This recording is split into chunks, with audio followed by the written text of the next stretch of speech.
Welcome to the TAC Index AI podcast, May 20th, 2026, where we blend TAC IP data, reports, and charts with the latest news in all things logistics with a focus on air cargo.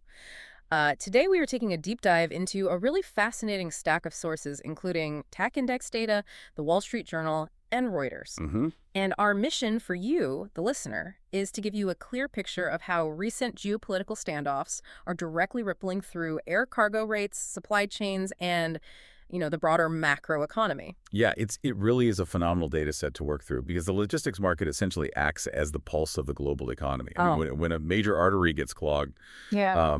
you see the blood pressure spike everywhere else. Exactly. And we actually saw a slight shift in that pressure this week. Looking at the latest TAC index data, the overall Baltic air freight index finally dropped 4.9% last week. Which is a welcome sight. It is. Some major hubs saw some serious relief, like rates out of Chicago plummeted 24.6%, and London dropped about 13.8%. But honestly, seeing those numbers kind of feels like letting off the gas pedal while you're still speeding down the highway.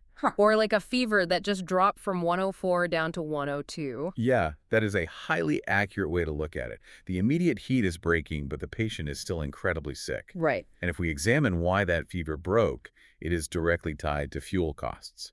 So jet fuel prices dropped about 10% in early May. Okay. But you have to zoom out here. Global air freight rates are still up 30.4% year over year. And the jet fuel powering those planes, Yeah. it's still up a staggering 80% compared to last year. Wait, 80%, that is massive. So what is driving that sudden 10% drop in fuel, when the baseline is still historically so high? Well, according to the Wall Street Journal's report, the global oil benchmarks basically took a jip. Brent crude fell to around $110 a barrel, and WTI dropped to about $103. Okay, and why the sudden dip? It traces straight back to Washington and Tehran. Yeah. U.S. President Trump postponed military action in Iran to allow for negotiations. Oh, I see. Exactly. The oil market operates purely on anticipated risk. When the immediate threat of a localized war receded to allow for those talks, the risk premium that traders were pricing in it just temporarily dissolved. But I have to push back a little on the logistics of this, because even with negotiations on the table, the Strait of Hormuz remains completely blocked, right? It does, yes. Which is a massive geographic choke point for global trade. If ships literally cannot get through the Persian Gulf, how are Asian supply chains functioning at all right now? That is the big question. And the answer lies in a crucial sort of under-the-radar policy detail. Okay. The U.S. strategically extended sanction waivers for 30 days. That waiver allows Asian buyers to purchase Russian crude that is currently just stranded out at sea. Oh, really? Yeah. By unlocking that alternate supply line, it acts as a bypass valve. Oh. It temporarily eases the regional supply panic in Asia, even while that main artery in Hormuz is shut down. So we have this precarious bypass valve keeping oil moving, which trickles down to that slight dip in air freight costs. But like you said, we're still dealing with fuel being up 80% over the year. So what does this all mean for the overall macro market? Well, based on the Reuters data, that kind of persistent energy cost from the Middle East conflict is sparking some intense global inflation fears. Right, because energy costs bleed into everything. Exactly. And that fear is actively driving U.S. Treasury yields skyward.